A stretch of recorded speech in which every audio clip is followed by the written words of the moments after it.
नमस्कार. श्री स्वामी समर्थ सर्वांना. आजच्या व्हिडिओमध्ये आपण नागपंचमीची नागदेवतेची पूजा कशी करायची, घरच्या घरी अगदी साध्या सोप्या पद्धतीने पूजा आपण करू शकतो. नागपंचमीची पूजा 2026मध्ये 17 ऑगस्ट वार सोमवार या दिवशी करायची आहे. 2026मध्ये श्रावणी सोमवार आणि नागपंचमी एकाच दिवशी आलेली असल्यामुळे या दिवशी अतिशय दुर्मिळ योग तयार होत आहे आणि आपण आपल्या देवघरातील महादेवाची शिवलिंगाची सकाळी पूजा केल्यानंतर नाग नरसोबाची देखील आपल्याला पूजा करायची आहे. नागपंचमीची पूजा करण्यासाठी आपल्याला नागदेवतेचा चित्राचा कागद आणायचा आहे. आता जरा जीवितिकेची पूजा करताना तुम्ही हा कागद आणलेला असेलच, जीवितीची पूजा केली असेलच, तर तुम्हाला हा कागद पुन्हा आणण्याची गरज नाही. ज्यांनी पूजा केली नसेल त्यांनी हा कागद नाग नरसोबाचा कागद आणायचा आहे.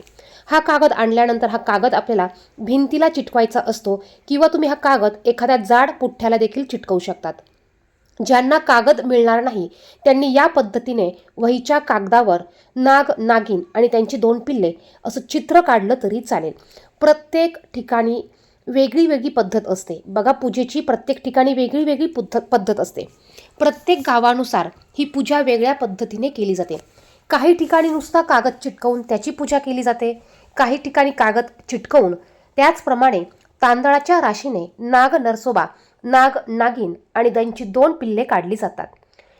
तर काही ठिकाणी मातीचा नाग आणून त्याची पूजा केली जाते, तर काही ठिकाणी वारुळाची पूजा केली जाते.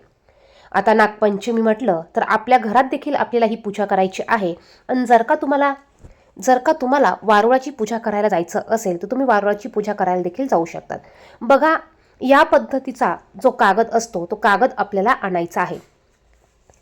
आता नागपंचमीची पूजा करताना अगदी साध्या सोप्या पद्धतीने ही पूजा करायची असते. याला काही खूप असं वेगळं काही करण्याची गरज नसते. तुमच्या घरात पारंपरिक पद्धत जी असेल, तुमच्या रीतीचालीनुसार ज्या पद्धतीने ही पूजा केली जात असेल त्याच पद्धतीने तुम्हाला ही पूजा करायची आहे.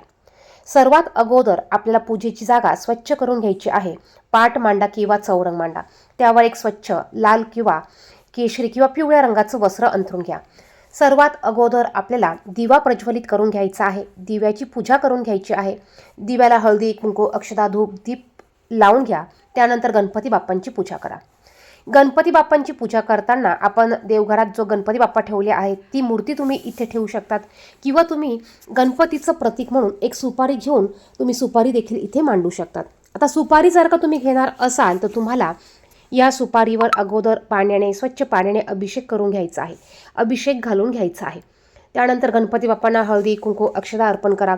जोड विड्याच्या पानावर तुम्हाला गणपती बाप्पांना ठेवायचं आहे. त्यानंतर बघा, आता इथे मी खाली अगोदर एक छोटा दिवा प्रज्वलित करून घेतलेला आहे. त्यानंतर दुसरा दिवा इथे मी लावून घेत आहे. यानंतर भिंतीला आपल्याला हा कागद चिटकवायचा आहे. जर का तुम्हाला चिटकवायचा नसेल तर तुम्ही जाड पुठ्ठ्याला हा कागद लावून घ्यायचा आहे आणि तो पुठ्ठा तुम्हाला इथे पूजेमध्ये ठेवायचा आहे. नागपंचमीच्या दिवशी नागांबद्दल सापांविषयी कृतज्ञता व्यक्त करण्यासाठी आपण ही पूजा करत असतो. त्याचप्रमाणे नागपंचमीच्या दिवशी काही नियम देखील पाळले जातात. या दिवशी गॅसवर तवा ठेवला जात नाही, चीरचार केली जात नाही, चाकूचा वापर केला जात नाही, त्याचप्रमाणे दोऱ्याचा वापर केला जात नाही. बऱ्याच अशा गोष्टी आहेत की त्या या दिवशी केल्या जात नाही. त्यानंतर आपल्याला या फोटोला हळदी कुंकू लावून घ्यायचं आहे. यामध्ये जेवढे फोटो चित्र आहे त्या सर्व चित्रांना तुम्हाला हळदी कुंकू लावून घ्यायचं आहे. नागपंचमीच्या दिवशी या फोटोची पूजा केल्यानंतर या फोटोला दुर्वा आणि आघाडा याची माळ घातली जाते. बघा, दुर्वा आणि आघाडा देखील तुम्हाला घेऊन यायचा आहे. याची माळ बनवून तुम्हाला या दिवशी या फोटोला लावायची असते. त्यानंतर तुम्ही या पद्धतीने नाग, नागिन आणि त्यांची 2 पिल्ले असं तुम्ही तांदळाने रास काढू शकतात. तांदूळ घेताना तांदूळ नेहमी अखंड घ्यायचा आहे. कुठल्याही कुठलीही पूजा करताना तांदूळ हा नेहमी अखंड घ्यायचा आहे. तुटलेला किंवा तुकडा तांदूळ आपल्याला पूजेसाठी घ्यायचा नाही. तुम्हाला जसं जमल तसं तुम्ही नागाच्या आकाराचं, सापाच्या आकाराचे तुम्हाला हे 2 नाग, नागिन काढायचे आणि 2 पिल्ले तुम्हाला काढायचे आहे. यानंतर यावर देखील आपल्याला हळदी कुंकू अर्पण करायचं आहे. त्यानंतर सर्व पूजेला आपल्याला फुलं अर्पण करायची आहे. आता या दिवशी आपल्याला ही पूजा करत असताना नागदेवतेचा एक मंत्र आपल्याला म्हणायचा आहे. अगदी साधा सोपा मंत्र तुम्ही म्हणू शकतात. नागदेवतोभ्यो नमो नमः, नागदेवताभ्यो नमो नमः, नागदेवताभ्यो नमो नमः, नागदेवताभ्यो नमो नमः. त्यानंतर आपल्याला कापसाची वस्त्रमाळ देखील या फोटोला लावून घ्यायची आहे. बघा, अगदी साधी सोपी पूजा आहे. ही पूजा केल्यानंतर तुम्हाला जर का वारुळाची पूजा करायला जायचं असेल तर तुम्ही नक्कीच जाऊ शकतात. या दिवशी आपल्याला या फोटोला आवर्जून आघाडा, बेलाचं पान, दुर्वा आणि आघाड्याची माळ आवर्जून आपल्याला घालायची आहे. त्याचप्रमाणे या दिवशी लाह्यांचा नैवेद्य दाखविला जातो.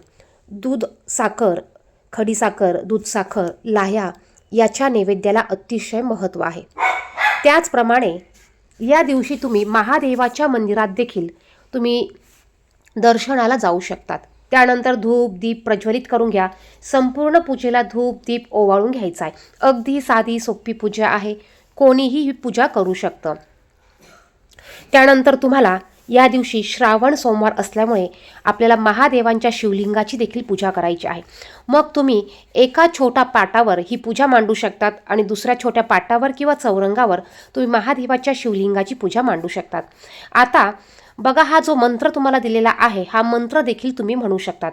ओम भुजंगेशाय विद्महे सर्पराजाय धीमहि तन्नो नाग प्रचोदयात हा मंत्र म्हणू शकतात, किंवा ओम सर्पेभ्यो नमः हा मंत्र तुम्ही म्हणू शकतात, किंवा ओम नागदेवताभ्यो नमः हा देखील मंत्र तुम्ही म्हणू शकतात. तुम्हाला जो मंत्र जमेल तो मंत्र तुम्ही 11 वेळा किंवा 21 वेळा तुम्हाला म्हणायचा आहे. त्यानंतर आपल्याला नमस्कार करायचा आहे आणि तुम्हाला या दिवशी ह्या पूजेला बघा पुरणाच्या पोळीचा नैवेद्य दाखविला जातो, परंतु आपल्याला श्रावण सोमवारचा उपवास असल्यामुळे तुम्ही संध्याकाळी स्वयंपाक करून तुम्ही महादेवांना आणि तुम्ही याला देखील नैवेद्य दाखवू शकता. दुपारी फक्त लाया आणि तुम्ही दुधाचा नैवेद्य हा दाखवायचा आहे. आता ही पूजा तुम्ही दुसऱ्या दिवशी उचलू शकतात. अगदी साध्या सोप्या पद्धतीने, पारंपरिक पद्धतीने ही पूजा करायची आहे. त्याचप्रमाणे या दिवशी काही नियम पाळायचे असतात. ते नियम देखील आपण पाळण्याचा प्रयत्न करायचा आहे. या दिवशी केस विंचरल्या जात नाही. या दिवशी शेत नांगरल्या जात नाही. या दिवशी सुईमध्ये दोरा ओवला जात नाही. या दिवशी कानोले, उकडीचे पदार्थ या पदार्थांचं सेवन केलं जातं. धन्यवाद. श्री स्वामी समर्थ.